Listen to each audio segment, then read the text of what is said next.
The chamber was built to magnify confidence. Stone curved upward into impossible heights, etched with victories that no one remembered losing.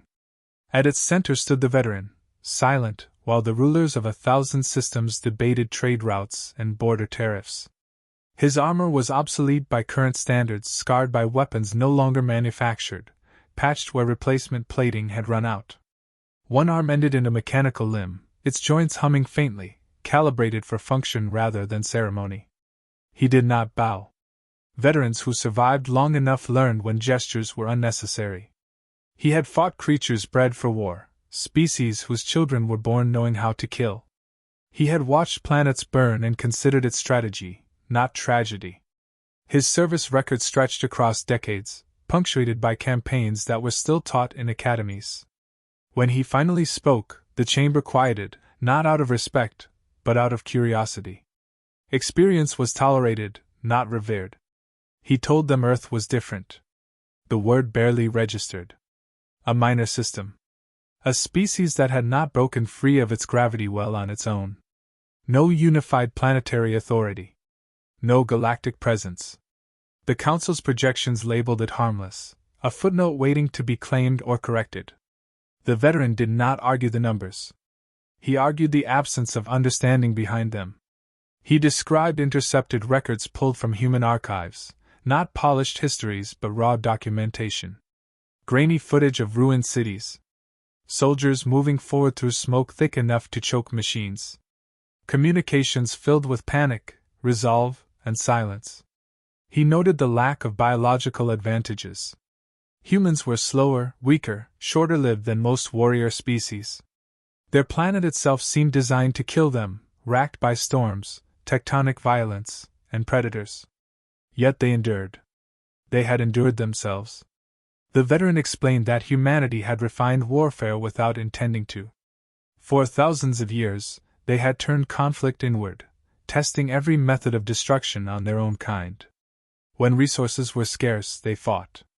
When ideology fractured them, they fought. When survival demanded it, they fought harder. Loss did not deter them. Loss instructed them. A counselor laughed softly, pointing out that internal conflict was proof of weakness. The veteran accepted the interruption without reaction. He explained that most species avoided casualties, retreating once cost outweighed gain. Humans inverted that equation. The greater the cost, the greater the commitment. Suffering became proof that the fight mattered. He warned them about human soldiers specifically. Not their weapons, which were crude by imperial standards, but their behavior. Humans advanced without certainty of victory. They followed orders until orders vanished, then continued anyway. They adapted tactics in real time, borrowing, stealing, inventing solutions while under fire. Command structures failed, and the individuals kept moving. The veteran described a pattern he had seen before only once, in a species that had gone extinct shortly after its first interstellar war. When cornered, humans did not seek escape. They sought conclusion. They fought to end threats permanently, even at catastrophic cost. Deterrence, to them, was instinct. The chamber grew restless. An admiral dismissed the warning, citing technological disparity and orbital supremacy. The veteran did not dispute that either. He said dominance invited challenge. Humans responded poorly to inevitability imposed from above. They did not submit to forces they could not beat. They learned how to make those forces bleed. He concluded with the only plea he allowed himself. Do not test them lightly. Do not assume fear works the same way. Earth soldiers were not professionals molded by empire. They were survivors shaped by necessity. If threatened, they would not negotiate for safety. They would negotiate for time. Time to adapt. Time to escalate. Time to make the lesson unforgettable. When he finished, silence lingered, then dissolved into dismissal. The council moved on. The veteran remained standing, mechanical fingers tightening, already certain the warning would be remembered only after it was proven true universally. Permission was granted reluctantly, as if explanation itself were a concession. The veteran did not waste it. He began by stripping away the myths the Empire relied upon. Strength, he said, was not mass. Endurance was not armor. Superiority was not numbers. Humanity possessed none of the advantages the Empire respected, and that was precisely why they were dangerous. Humans were fragile. Their skin tore easily. Their bones fractured under forces other species considered tolerable. Their lifespans were brief, measured in decades rather than centuries. They should have been cautious. Instead, they were reckless.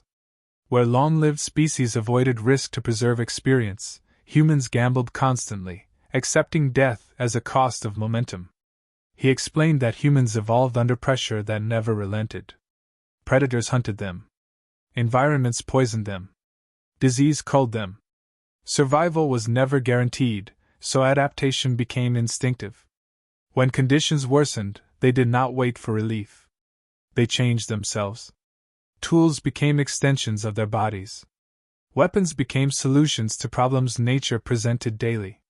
The veteran focused on psychology, because that was where the Empire failed to measure threat. Humans attached meaning to struggle.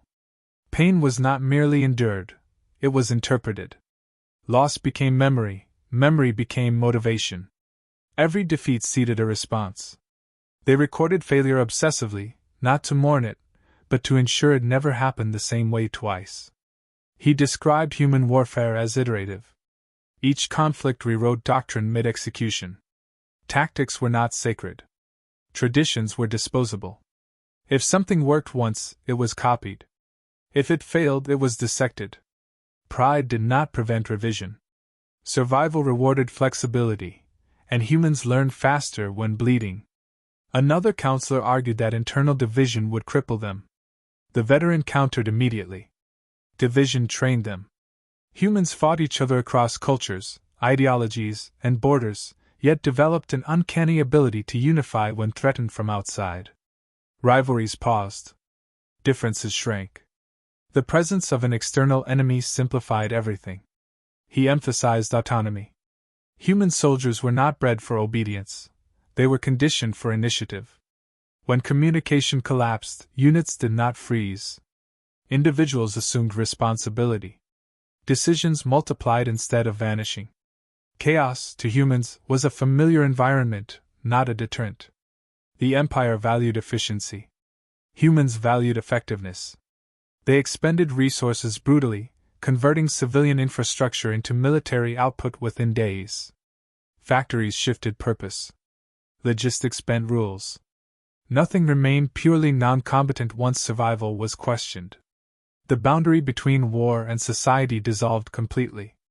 Most troubling, he said, was escalation. Humans did not mirror force, they exceeded it.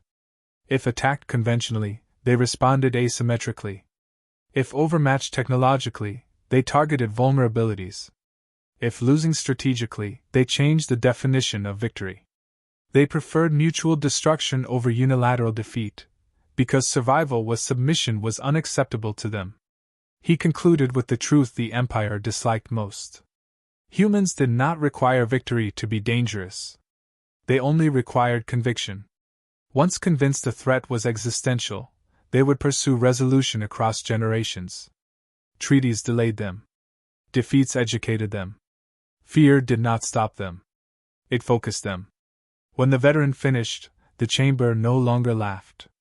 The projection still labeled Earth insignificant, but something unquantifiable had entered the calculations. The Empire had encountered strong enemies before. It had never encountered a species that treated extinction as a challenge rather than an ending. It unsettled them because nothing in their archives resembled this pattern. Empires collapsed when supply lines failed or morale fractured. Humans endured collapse as a condition, not a catastrophe. They rebuilt while fighting, repaired while retreating, and learned while dying. The veteran warned that any engagement would become a study conducted by the humans themselves. Every weapon used against them would be examined. Every tactic would be catalogued. Every mistake would be remembered. The Empire believed war ended when fleets withdrew. Humans believed war ended when the cause disappeared. Until then, they would persist, quietly, relentlessly, waiting for the next opportunity to respond with greater force. That persistence, he implied, was not strategy or doctrine, but instinct, forged long before spaceflight, and sharpened by a history that rewarded those who refused to stop, even when survival itself demanded unbearable sacrifice. The decision to initiate contact was framed as restraint. A limited operation, carefully measured, designed to demonstrate authority without provoking resistance. The Empire believed intimidation would suffice. Earth's orbital space was entered openly, fleets positioned where they could be seen, weapons powered but unfired. Signals were broadcast in standardized formats, announcing dominance, outlining expectations, offering compliance as the rational outcome. What followed was not surrender. The first human response was disorganized, exactly as predicted, but it did not remain so. Communications flared across the planet in uncontrolled bursts. Independent defense networks activated without centralized coordination. Civilian satellites were repositioned into improvised sensor grids. Nothing about it matched Imperial doctrine, yet momentum built with alarming speed. The Empire disabled portions of Earth's infrastructure as demonstration. Power grids collapsed. Navigation systems failed. The action was meant to paralyze. Instead, it stripped away hesitation. Human militaries that had never fully trusted one another shared data instantly. Redundant systems, designed for wars among themselves, activated seamlessly. What could not be restored was bypassed. The first exchange of fire was brief and inconclusive. Imperial strikes were precise, restrained. Human counterfire was crude but persistent. Missiles not designed for space were launched anyway. Some missed. A few struck. Humans adjusted trajectories mid-launch based on failures. Losses did not slow the barrage. They refined it. On the ground, Empire landing units encountered resistance before establishing control. Urban terrain swallowed advanced formations. Streets collapsed into kill zones. Buildings became weapons. Human fighters emerged from places scans had cleared moments earlier. They did not advance in patterns. They moved with intent, adapting to every reaction, exploiting hesitation the moment it appeared. Captured Imperial soldiers reported confusion rather than fear. Humans closed distance deliberately, forcing engagements where technological advantage mattered least. They targeted joints, power conduits, vision arrays. They fought to disable, then to learn. Equipment was seized intact whenever possible. Wounded humans continued fighting until physically incapable of movement. Retreat was rare and temporary. A capital vessel suffered a systems failure no analyst predicted. Civilian hardware, repurposed and launched en masse, overwhelmed defensive matrices not designed for saturation at that scale. The ship did not explode. It went silent. Its presence alone had been meant to end resistance. Its disablement did the opposite. The veteran observed in silence as reports accumulated. Adaptation curves spiked beyond projections. Human forces integrated salvage technology within hours, not months. Interfaces were forced to function. Energy systems were rerouted through incompatible frameworks. Safety thresholds were ignored. Efficiency was sacrificed for immediacy, and it worked. Imperial commanders requested escalation authority. The justification was simple. Earth was not complying. The assumption of inferiority was revised to unpredictability. That revision still underestimated the problem. Humans did not attempt to negotiate from weakness. They transmitted only one consistent message, repeated across channels, unrefined and untranslated. Withdrawal would be interpreted as pause, not conclusion. Continued presence would be treated as invasion. The Empire responded by reinforcing its position. Certain overwhelming force would restore order. It failed to notice the shift in human behavior. Defensive actions transitioned into preparation.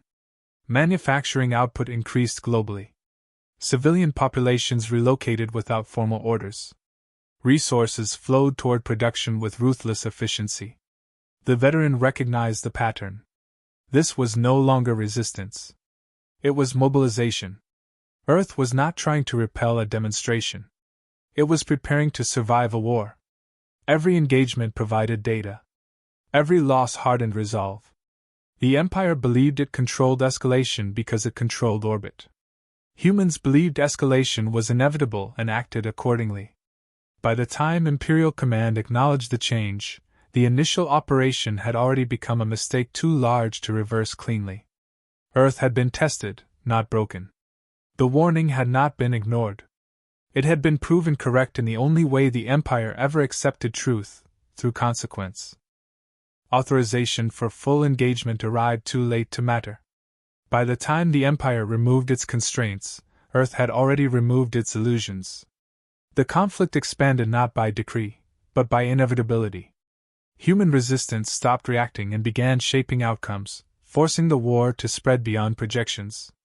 Imperial doctrine relied on centralized command, layered authority, and predictable compliance once superiority was established.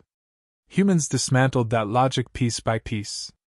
They avoided decisive confrontations and instead fractured the battlefield. Supply corridors were ambushed far from Earth. Communication relays vanished without warning. Fleets arrived on schedule to find coordinates compromised and staging zones already contested. Human forces did not mirror Imperial formations. They swarmed selectively, striking where advantage was smallest and consequence largest. Boarding actions became routine. Soldiers crossed vacuum in improvised shells, accepting lethal odds to reach hulls and disable systems from within. They did not attempt capture for negotiation. They tore out propulsion, corrupted navigation, and vanished before countermeasures stabilized. The Empire escalated firepower. Humans escalated commitment. Civilian production on Earth ceased being civilian in any meaningful sense. Entire populations reorganized around output. Components were standardized for rapid assembly rather than longevity. Designs evolved weekly. Nothing was preserved. Everything was consumed. Losses mounted, and instead of eroding morale, they hardened resolve. Every casualty translated into broader participation. Grief became fuel. Imperial analysts struggled to track human command. There was none to decapitate. Leadership existed everywhere and nowhere, emerging locally as needed, dissolving when targeted. Units operated independently yet coherently, sharing intent rather than orders. The Empire disrupted networks and found the fight continued uninterrupted. Psychological strain spread through Imperial ranks. Human behavior defied expectation. They pursued damaged ships relentlessly, refusing disengagement even when tactical withdrawal favored them. They sacrificed entire units to ensure no retreat looked safe. Survivors carried stories back, not of overwhelming firepower, but of enemies who would not stop advancing even when defeat was certain. The veteran watched casualty projections surpass thresholds that once ended wars. Instead of collapse, Earth intensified operations.